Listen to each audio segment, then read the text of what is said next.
संध्याकाळी भेळ खायची म्हटलं की आपल्या सर्वांच्याच तोंडाला पाणी सुटतं आणि बहुतेकांचा वीक पॉइंट तो म्हणजे काय? भेळ. नेहमीचीच कुरमुऱ्याची भेळ तुम्ही सर्वच जण खात असाल, पण बहुतेक जण आजकाल डाएट आणि आरोग्याच्या दृष्टीने जास्तीत जास्त कमी कॅलरीचा आणि पौष्टिक खाण्यावर भर देतात. म्हणूनच आज मी तुम्हाला मखाण्याची इतकी मस्त चटपटीत आणि झटपट 5 ते 10 मिनिटात भेळ कशी बनवायची ते दाखवणार आहे. जेवढी ही भेळ चविष्ट लागते, तेवढीच अतिशय पौष्टिक आहे. भरपूर भेळ खाऊन सुद्धा तुमचं वजन देखील वाढणार नाही आणि संध्याकाळची भूक देखील भागली जाईल.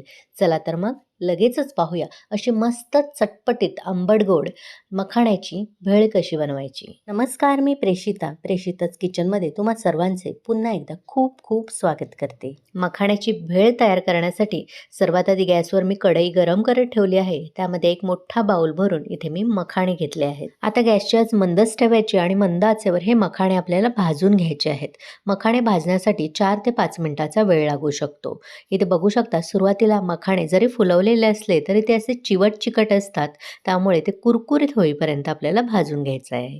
गॅसची आच अजिबात मोठी करायची नाही, मंद आचेवरच ही प्रक्रिया करायची आहे, नाहीतर मखाणे करपू शकतात. मखाण्यांना सुपरफूड देखील म्हटलं जातं. त्यामध्ये अतिशय कमी कॅलरीज असतात, अँटीऑक्सिडंट, फायबर भरपूर असतं. तुम्ही जर वजन कमी करत असाल किंवा करण्याचा विचार करत असाल तर मुठभर मखाणे रोजच्या आहारामध्ये तुम्ही घेतलेच पाहिजे, खास करून संध्याकाळच्या भुकेमध्ये.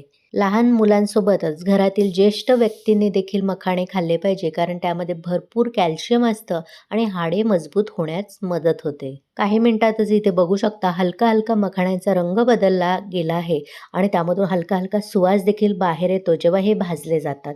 एखादा मखाणा असा हातामध्ये घेऊन चुरून बघायचा, असा पटकन तो चुरला जातो म्हणजे कुरकुरीत झाला आहे असं समजायचं.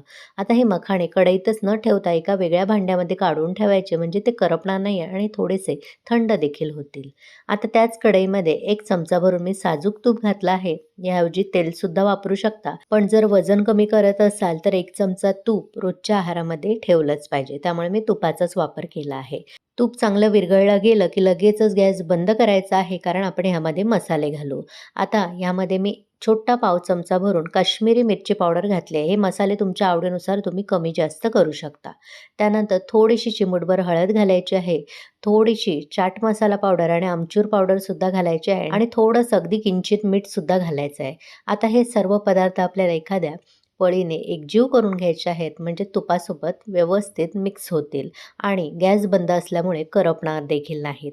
आता लगेचच ह्यामध्ये आपण भाजून ठेवलेले मखाणे आहेत ते घालायचे आहेत आणि भराभर हे परतून घ्यायचे, म्हणजे सर्व मसाला या मखाण्यांना लागला जाईल आणि व्यवस्थित ते कोट होतील. लक्षात ठेवा, इथे गॅस बंद आहे. फक्त तूप विरघळण्यापुरता गॅस लावून घ्यायचा आणि लगेचच बंद करून घ्यायचा. गॅस तसाच चालू ठेवला तर सर्व मसाले करपले जातील.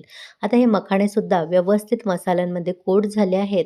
आता हे मखाणे आपल्याला या कढईमधून काढून बाजूला ठेवायचे आहेत, कारण ह्यातच ठेवले तर कढई गरम आहे, मसाले जळू शकतात. आपण तयार केलेला मसाला मखाणे मी एका बाउलमध्ये काढून घेतले आहेत. आता यामध्ये आपल्याला भरपूर असं सलाड घालायचं आहे. इथे मी बारीक चिरलेली काकडी यामध्ये घालणार आहे. त्यानंतर एक बारीक चिरलेली मिरची, बारीक चिरलेला कांदा सुद्धा घालायचा आहे.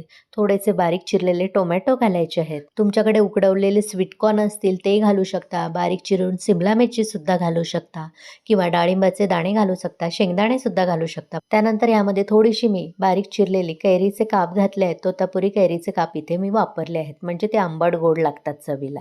सर्वात शेवटी भरपूर अशी बारीक चिरलेली कोथिंबीर, एक छोटा लिंबाचा तुकडा मी इथे पिळून घालणार आहे आणि अगदी किंचित मीठ घालायचं आहे.